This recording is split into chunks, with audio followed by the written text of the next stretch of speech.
Good evening, everyone. This is Joanne Chestnut coming to you from my home to yours. I want to talk about team building and trust tonight.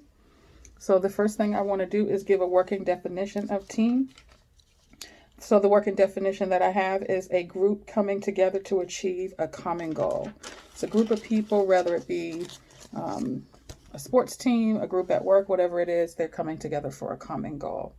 And even you have a team in your family, your sisters and brothers, your husband and wives, just more than one person coming together as a group to achieve a common goal.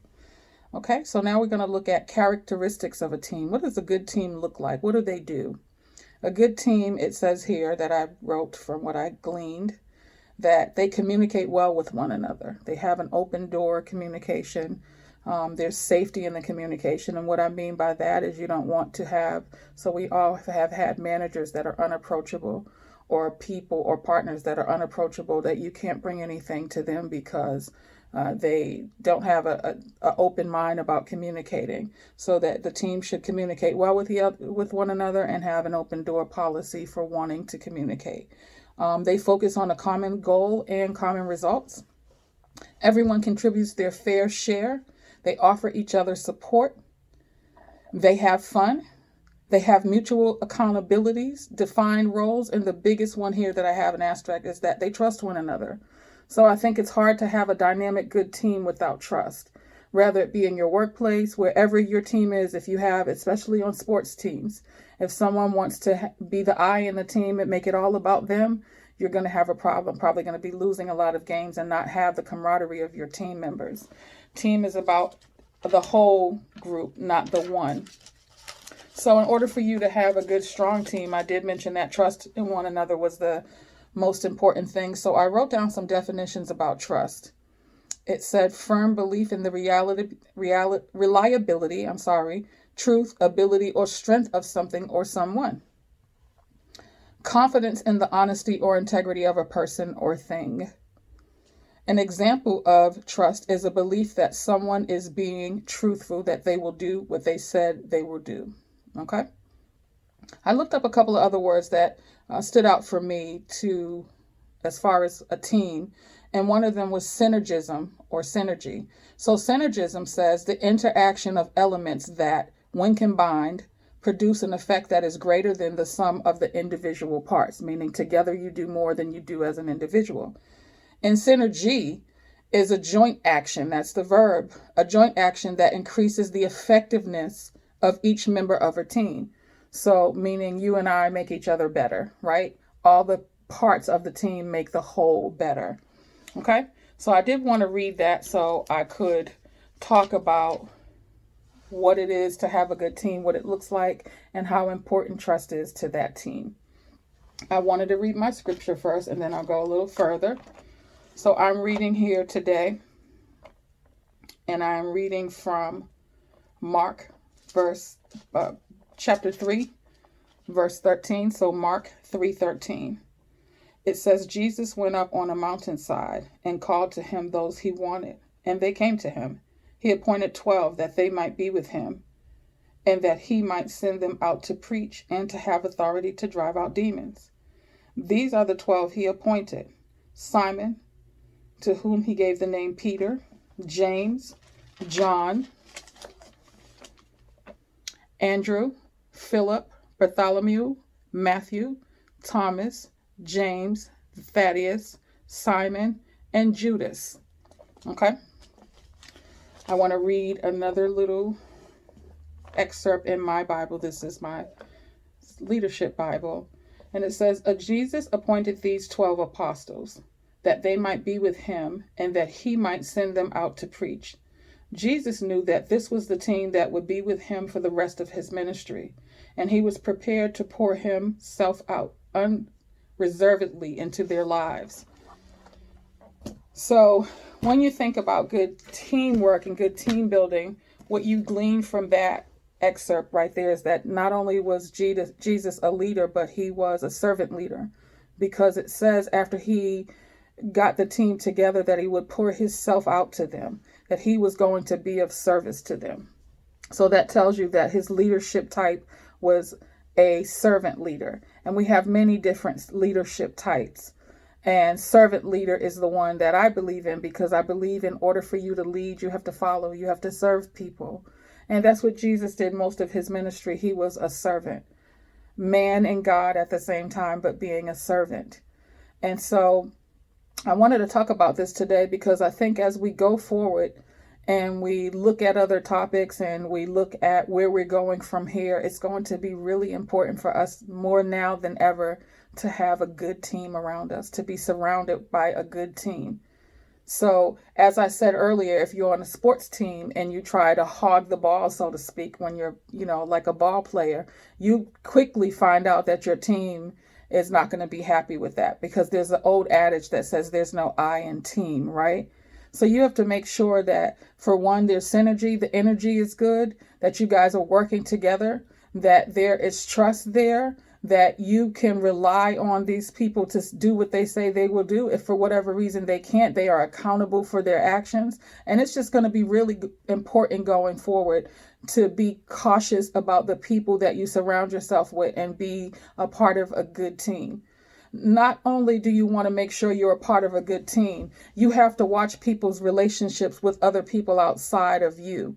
So the one thing that I've always known is that I never wanted to marry a man or be with a person that didn't love their mom or didn't love their children, because I always knew that a man who didn't love his mom couldn't possibly love me. If the first woman in your life you didn't love, it was going to be really difficult for that man to love me. So I always looked at how a man treats others so that I could gauge what I might get out of how he treats me. So it's important that when you have a team member or you are a part of a team, that you and your team have the same types of heart, that you're not working with someone who's greedy and selfish and they have a different goal. If you go in business with someone, that you guys all have the common goal for the business, especially businesses that take time to build and that involve a high monetary value. Because even though money is the purpose of business, right? Business, the purpose of opening a business or being an entrepreneur, having business with other people, is to drive revenue, right? It's supposed to produce money, but you have to have the purpose of the customer or whatever it is you're going to do. That has to be your bigger purpose for your business. And if you have someone that their biggest focus is the bottom line, they will miss the mark in customer service. They will miss the mark in team building. They will miss the mark in trusting. So I submit to you today that make sure that those that you surround yourself with, that you call a team, that you have common goals, right? Because if you don't have common goals, surely you're going to go down the road and you're going to meet resistance, right? Because you all aren't on the same page. And one person's going to be pulling in another direction. And that's surely going to cause friction, and that friction will cause wear and tear.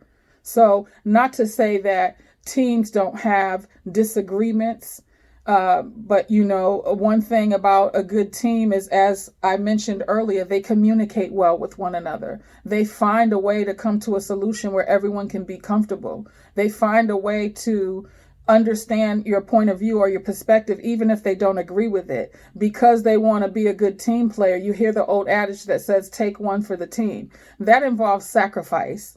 Right? So team members sacrifice sometimes. When you hear that adage that says you got to take this one for the team, it means you might have to be the sacrifice this time. You may have to be the one who takes the hit for this, but if it's in the name of the team, we'll be all right because we got your back. So make sure that, I hear a lot of what we talk about today. You hear people using the term bestie, and you see people saying, this is my crew, this is my team. And then you see those people alone and they have nothing but negative stuff to say about the people that they hang around regularly. And you have to kind of wonder, what kind of team member are you that when you're away from your team that you claim to be a part of, that you don't have any good things to say about that person or those people, that you start saying, I'm just trying to get mine, or whatever it is you're saying, you don't have good words to say about that team. And I want to say to you that people who do that, it's more of a reflection on them than it is the people they're talking negatively about. I can recall several times being friends with someone, and knowing that they're really close with somebody else, and I see them together all the time, and then they talk about that person to me when they're alone within that person's absence, and that person is not around. And I've always just thought to myself, I'll be cautious of what I say to this person or tell them, because if this is someone they call friend or team member, or this is a partner to you, then it's going to be pretty difficult for me to believe that what you say and do to them, that I'm not even a part of your team, you do that all the more to me. So I always, try to be mindful of the things that I want to say about other people, because it's really a reflection of you. Even if you see a woman who stays with a man and she's always talking negative about him, or a man who stays with a woman and every time you turn around, he's talking about her, but it's his woman or it's his wife. I've heard women say terrible things about their husband. I've heard wives say terrible things about their husband, and I've heard men say terrible things about their wives. And I thought to myself, how far are they going to get with that?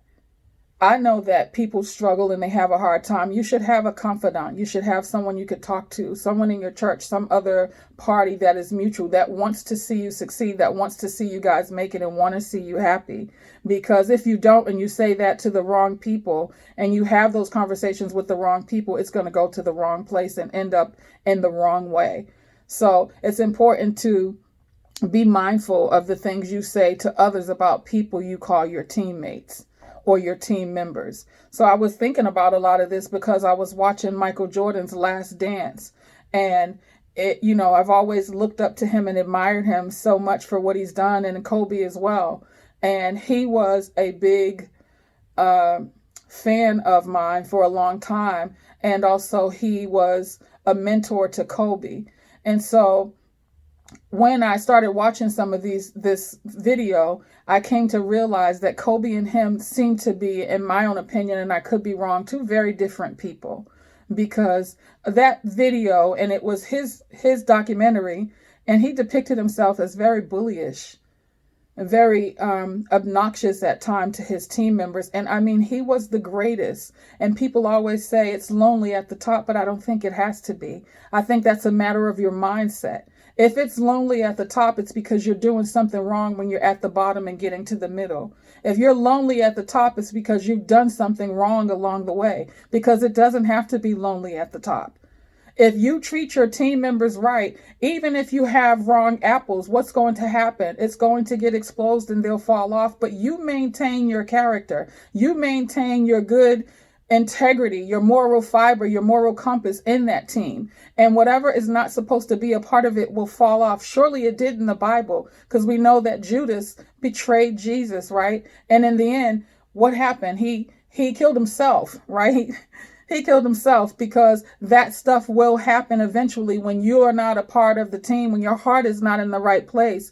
God will fix that, especially if you know and have a relationship and you're a child of God. Don't worry about what other people are doing. Do your part in the team. Play your role and play it to the best. Do what you have to do, because God is watching everything. And sometimes he doesn't let things go forward because he sees what you don't see. He knows those who don't really have your back. He knows those that are talking behind your back. And you're trying to move forward in this team and trying to hang around them or do whatever it is you want to do. And even times when in the past, before I got married, I was thinking I was going to marry other times, and God would just block it. And you have to thank God for all those things that he blocked, because he could see and you couldn't. And I look back now and I go, Jesus, if he didn't block that, I don't know where I would have been, right? Because he knew that it wasn't the team that I thought it was, right? So he blocked it. He protected me. That's what it means when it says God will protect you. That's one of the many things it means when it says God will protect you from seen and unseen danger, especially if you have a clean, pure heart. And God knows our hearts. That doesn't mean you're perfect, though. Having a clean heart doesn't mean I get it right and I don't miss the mark. You could still have a clean heart and miss the mark many times and don't get it right. But if your intentions and your motivations are not pure, God knows that. When he sees people who stir up stuff and cause trouble, he knows that somehow he has to wait before he can move you forward, because he needs to separate you from those team members. I've seen it 1,000 times in my jobs and relationships in all different kinds of areas of my life, and have wondered at times, like, what happened? What did it? And then just later to realize that God will show me later, I did that for a reason. So I just want to say that if you're a part of a team, make sure that you have synergy. Make sure that you have a common goal.